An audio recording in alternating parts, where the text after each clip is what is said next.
Shalom, selamat pagi.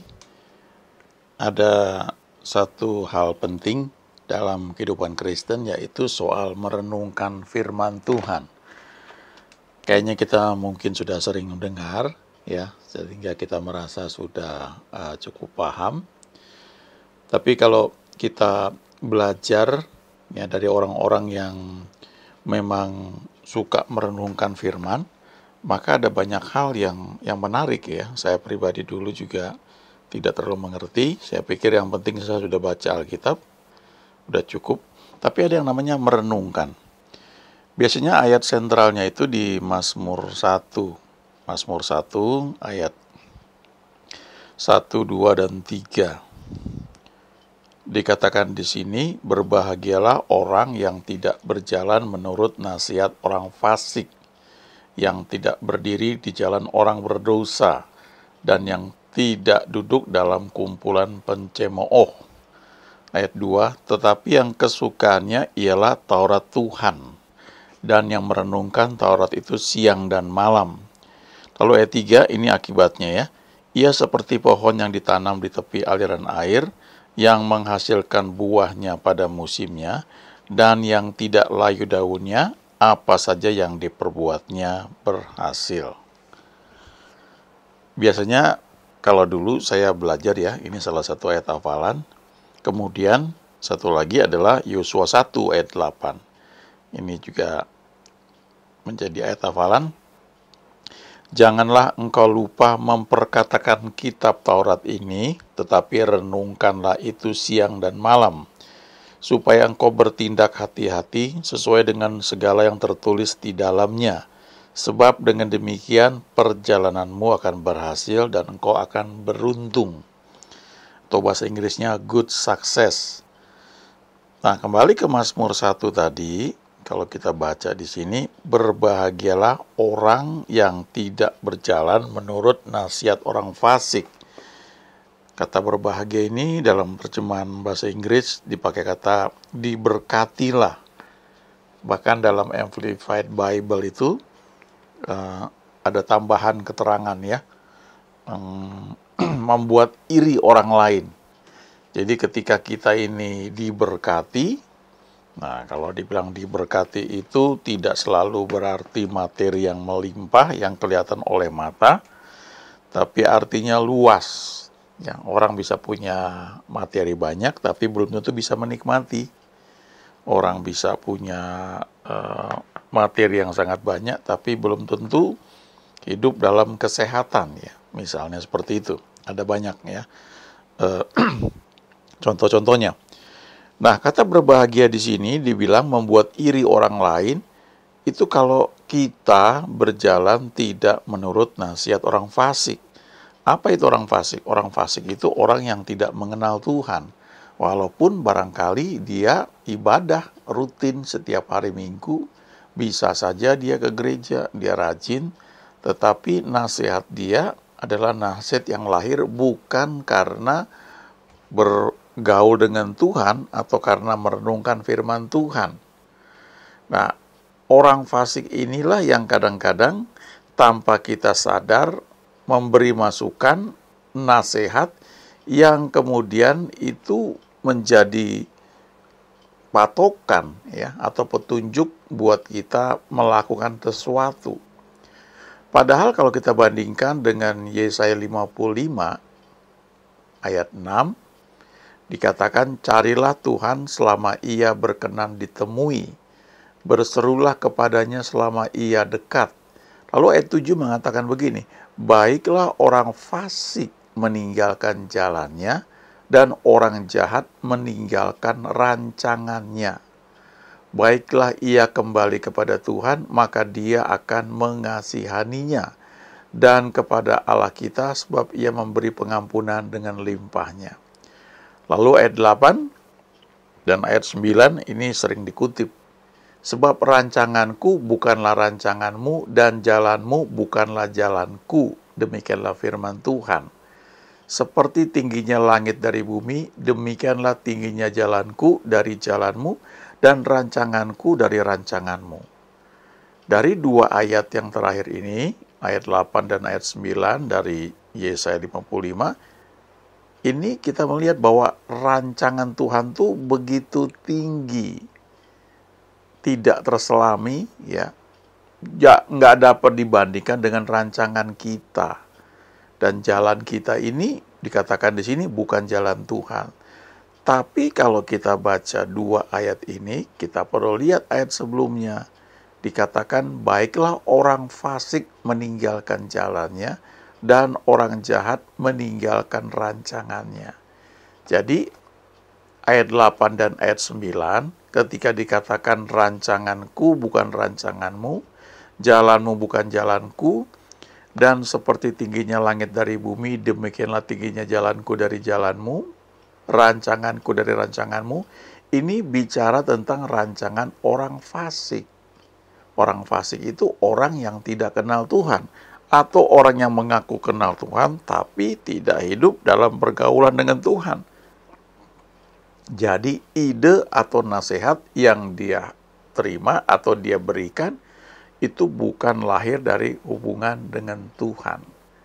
Itu sebabnya di ayat 6 sebelum ayat 7 ini dikatakan, carilah Tuhan selama ia berkenan ditemui, berserulah kepadanya selama ia dekat. Jadi itu bagian yang bisa kita kerjakan. Mencari Tuhan, bergaul dengan Tuhan, bersekutu dengan Tuhan, membuka hati kita untuk dipimpin oleh Dia. Sebab kalau tidak, rancangan yang kita buat itu adalah rancangan orang fasik. Nah, kembali ke Mazmur 1, ketika dikatakan berbahagialah orang yang tidak berjalan menurut nasihat orang fasik, lalu diteruskan lagi yang tidak berdiri di jalan orang berdosa, dan yang tidak duduk dalam kumpulan pencemooh. Tapi kemudian dikasih tahu, yaitu orang yang kesukaannya ialah Taurat Tuhan, dan yang merenungkan Taurat ini siang dan malam. Jadi ketika merenungkan firman Tuhan siang dan malam, ya, di bagian lain di Alkitab di Perjanjian Lama dikatakan, apabila aku bertemu dengan perkataan-perkataanmu, maka aku menikmatinya. Ya, kita nggak hanya membaca firman Tuhan itu seperti membaca KUHP, ya, Kitab Undang-Undang Hukum Pidana, mungkin seperti itu ya, saya kurang tahu ya, tapi kalau itu kan istilahnya cuma satu peraturan yang ditulis, ya. Kita perlu membaca Alkitab itu tidak hanya seperti kumpulan peraturan, tapi ada istilahnya kita belajar untuk menemukan Tuhan di balik firman yang kita baca itu, ya. Ada spiritnya. Nah, untuk itu perlu memang waktu. Kita bisa membaca cepat 5 pasal tiap hari, bahkan kita bisa pakai Alkitab suara. Tapi setelah itu ada 1-2 kata, ya, yang kita renungkan. Dan itu waktu kita renungkan tidak harus kita duduk di kamar. Kalau kita sudah harus berangkat bekerja, kita bisa merenungkan itu di perjalanan menuju kantor. Kalau kita naik kendaraan umum atau ada sopir yang membawa mobil yang kita tumpangi, kita bisa teduh, ya, memejamkan mata kita, bukan tidur, tapi teduh merenungkan beberapa ayat yang sudah kita baca atau kita dengar, dan mengizinkan Roh Kudus itu mengajari kita. Nah, ini satu seni, ya. Kita belajar menjadi terampil karena kita mempraktekannya. Kemudian dikatakan di sini di Mazmur 1 ayat 2, yang kesukaannya ialah Taurat Tuhan dan yang merenungkan Taurat itu. Nah, kata merenungkan itu di dalamnya terkandung kata memusatkan pikiran kita pada satu kebenaran, lalu ada arti komat kamit atau menggumam, ya. Ini seperti sapi yang habis makan rumput, sudah beberapa lama dikunyah, lalu dia telan, kemudian dia keluarkan lagi, ya, dia kunyah lagi, memamah biak. Seperti itulah merenungkan firman Tuhan.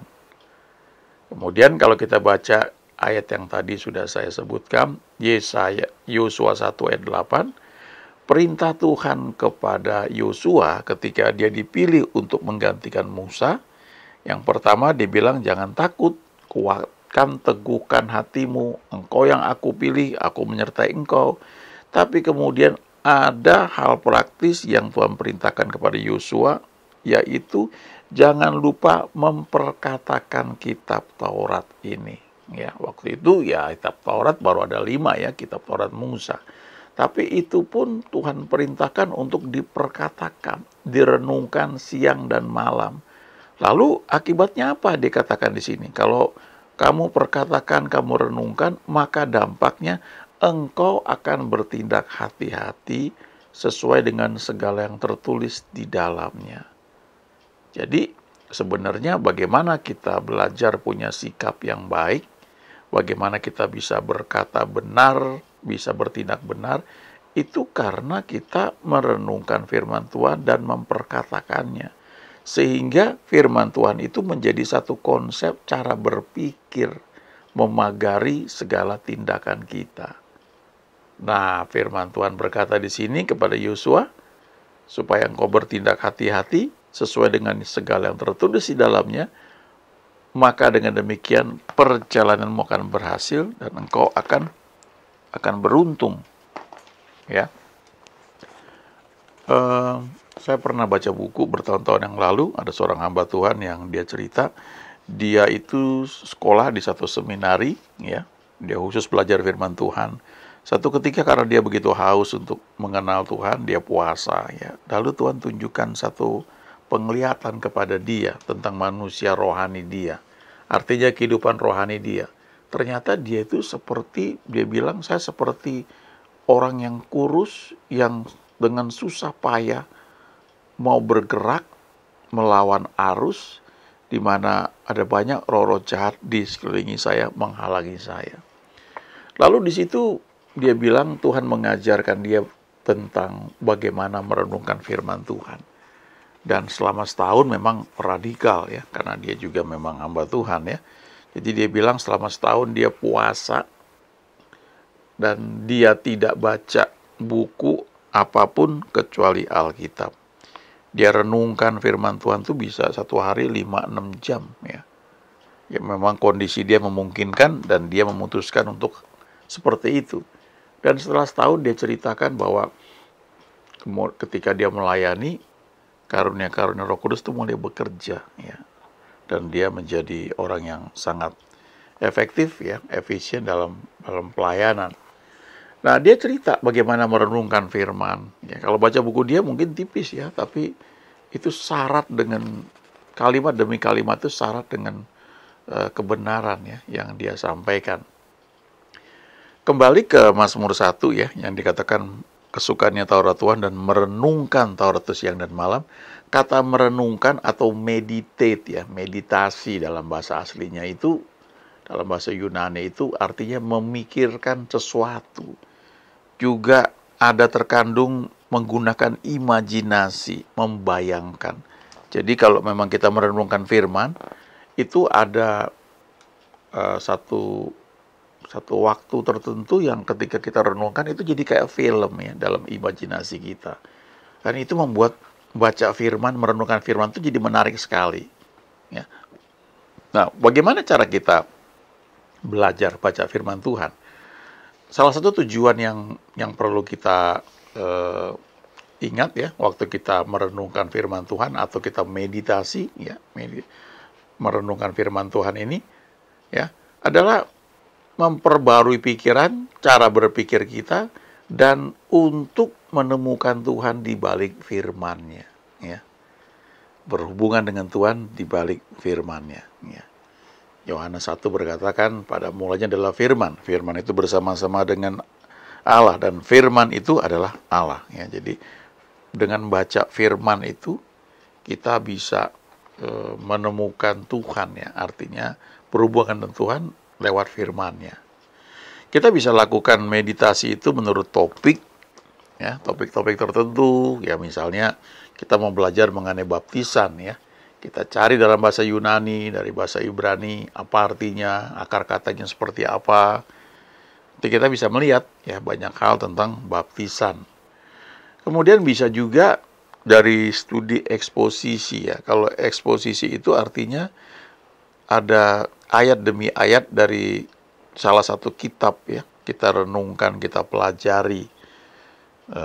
Saya dulu pernah pemahaman Alkitab itu eksposisi kitab Ibrani atau kitab Efesus ya. Kita belajar, baca, kita renungkan, lalu kita lihat referensi penulisnya dan banyak hal sekali ya. Ada salah satu tips ya, waktu kita merenungkan satu kata sedemikian lama, sehingga kita menjadi familiar. Nanti kita bisa jadi ingat gitu. Kata ini di ayat ini berhubungan dengan ayat yang lain ya. Misalnya salah satu contoh ya, Mazmur 1 tadi ya, saya hubungkan dengan Yosua 1 ayat 8.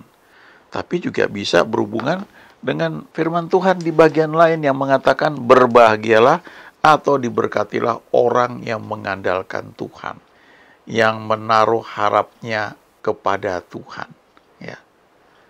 Nah, itu karena kita sudah pernah baca urut ya, sudah pernah baca udah pernah beberapa bagian kita renungkan, maka itu muncul ya dengan sendirinya. Ya, lalu karena kita hidup di zaman yang canggih nih, kita bisa gunakan gadget kita untuk mencari ya.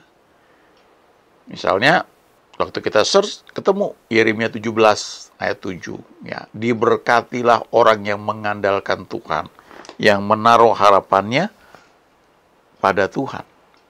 Lalu dikatakan ia akan seperti pohon yang ditanam di tepi air, yang merambatkan akar-akarnya ke tepi batang air, tidak mengalami datangnya panas terik, daunnya tetap hijau, tidak khawatir dalam tahun kering, dan tidak berhenti menghasilkan buah. Nah, itu kan mirip dengan Mazmur 1 ya. Jadi kita mulai lihat korelasinya, hubungannya ya. Dengan cara seperti itu akhirnya pola pikir kita terbentuk, dan ketika ada situasi tertentu itu sering firman itu muncul ya. Cara lain kita juga bisa melihat studi kata ya. Apa arti kata percaya misalnya? Apa arti kata Tuhan? Ya, apa arti kata dibenarkan ya? Atau cara lain kita juga bisa merenungkan paragraf-paragraf ya. Paragraf itu beberapa kalimat yang merupakan satu bagian cerita ya, satu topik tertentu. Nah, kita bisa renungkan, kita baca seluruh bagian baru kita renungkan. Nah, kalau ini menjadi habit kita ya, nanti ketika kita mendengar firman Tuhan dikhotbahkan, itu seperti ada frame dalam pikiran kita ya. Firman itu kayak masuk, lalu kita akan belajar bahwa masing-masing hamba Tuhan itu punya style atau gaya yang berbeda ya, punya panggilan yang berbeda. Ada hamba Tuhan yang dipakai bicara mengenai keluarga dan dia akan menggali di sekitar hal tersebut, tapi ada juga yang Tuhan pakai misalnya bicara soal iman. Nah, kalau kita dengar hamba Tuhan yang bicara soal iman, biasanya kalau saya pribadi itu ya, itu roh saya tuh kayak di charge gitu. Apalagi kalau yang ngajarkan ini memang orang yang hidup di situ.